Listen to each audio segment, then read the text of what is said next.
Halo, saya Nadia Susanti Hasibuan akan menjelaskan materi tentang algoritma backtracking.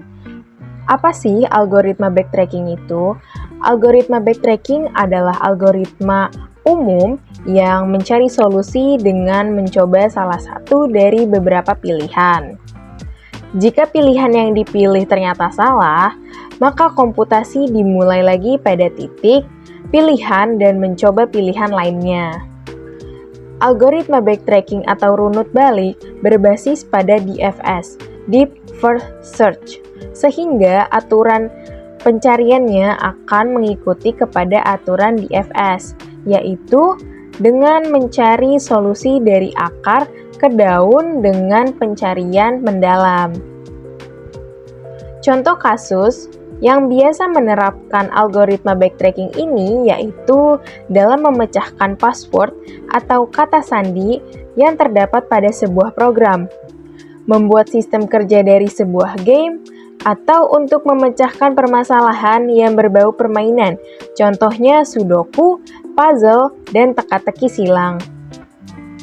Berikut ini adalah contoh algoritma runut balik atau backtracking. Runut balik diperlihatkan dengan garis putus-putus. Penyelesaiannya dengan backtracking bagi lintasan menjadi sederetan langkah. Sebuah langkah terdiri dari pergerakan satu unit sel pada arah tertentu. Arah yang mungkin yaitu lurus, ke kiri, atau ke kanan. Berikut ini adalah algoritma runut balik untuk mengetahui langkah mana yang harus dijejaki kembali. Selanjutnya adalah algoritma a priori. Apa sih algoritma a priori itu? Algoritma a priori adalah proses ekstraksi informasi dari suatu database. Dilanjut dengan melakukan frequent item atau item set dan candidate generation dalam pembentukan asosiasi rule meaning guna mendapatkan hasil nilai minimum support dan hasil nilai minimum confidence.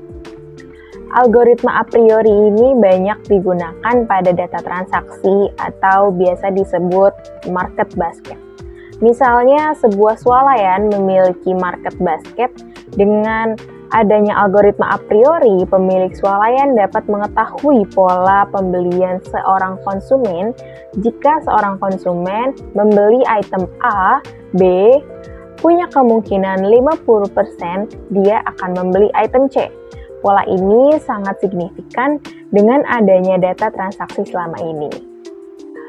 Untuk contoh, misalnya dari 100 transaksi, ada sekitar 50 transaksi yang dilakukan konsumen dengan pola yang sama, yaitu konsumen akan membeli minyak jika telur juga dibeli. Hal ini tentunya sejalan dengan tujuan aturan asosiasi yang memungkinkan kita untuk memperoleh informasi mengenai item atau barang apa saja yang konsumen beli secara bersamaan.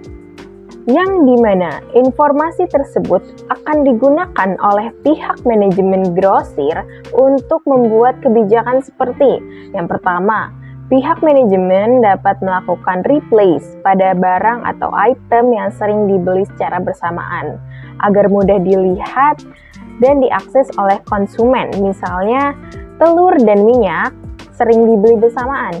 Maka pihak manajemen dapat mengatur tempat peletakan telur dan minyak secara berdekatan agar memudahkan konsumen dalam membeli keduanya.